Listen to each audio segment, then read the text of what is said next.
Assalamualaikum warahmatullahi wabarakatuh.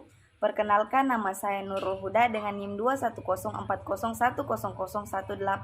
Nah, di sini saya ingin membahas materi tentang akuntansi penghimpunan dana. Di sini ada bagian A yang itu ketentuan syariah. Nah, kita harus mengetahui apa itu penghimpunan dana. Nah, penghimpunan dana itu adalah suatu kegiatan usaha yang dilakukan bank untuk mencari dana kepada pihak deposan yang nantinya akan disalurkan kepada pihak kreditur dalam rangka menjalankan fungsinya sebagai intermediasi antara pihak deposkan dengan pihak kreditur.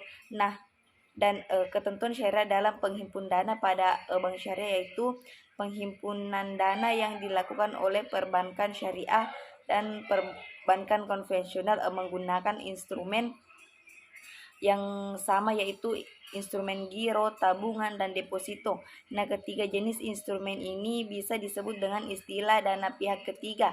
Nah, selanjutnya saya ingin membahas tentang tabungan. Nah, di sini ada yang pertama yaitu akuntansi tabungan mudarabah. Tabungan mudarabah adalah tabungan yang dijalankan berdasarkan akad mudarabah. Nah, mudarabah mempunyai dua bentuk yakni mudarabah mutlaka dan mudarabah muqayyadah. Yang perbedaan utama di antara keduanya terletak pada atau tidaknya persyaratan yang diberikan pemilik dana kepada bank dalam pengelola hartanya. Nah, yang kedua itu ada transaksi penambahan tabungan mudarabah.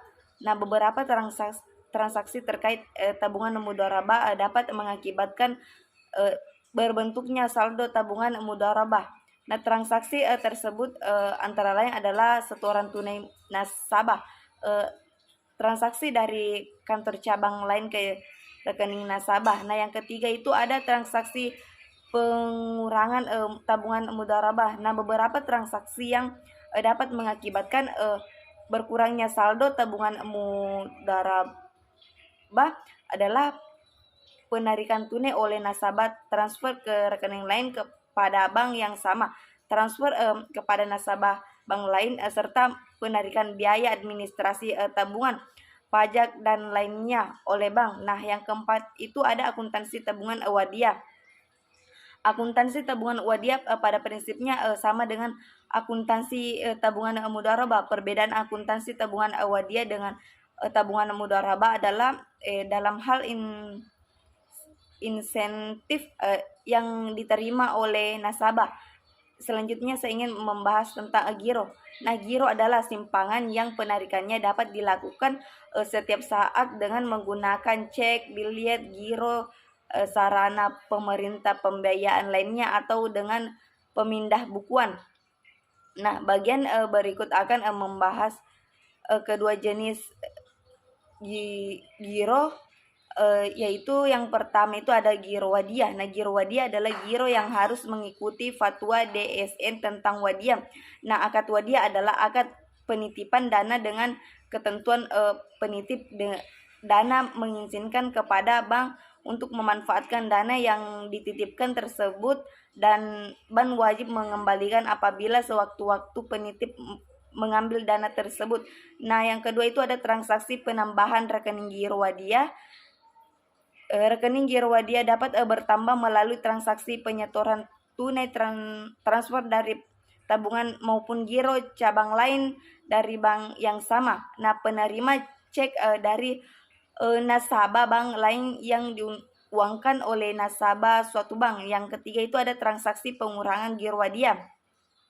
Nah, beberapa transaksi yang berakibat terjadinya berkurangnya saldo giro wadiyah yaitu penarikan cek adalah giro nasabah giro wadiyah untuk ditukar secara tunai, penarikan biliet giro untuk transfer cabang lain bank yang sama atau nasabah bank lain.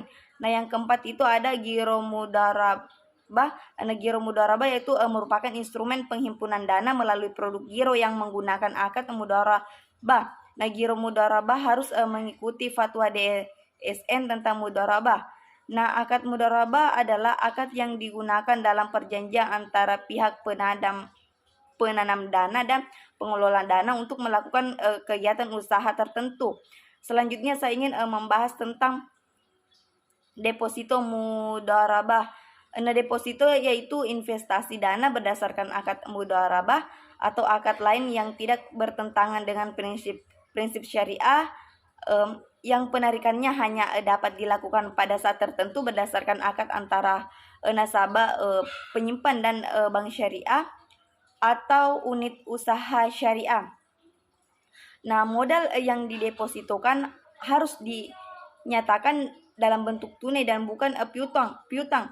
Adapun pembagian piutang harus dinyatakan dalam bentuk nisbah dan dituangkan dalam pembukuan rekening.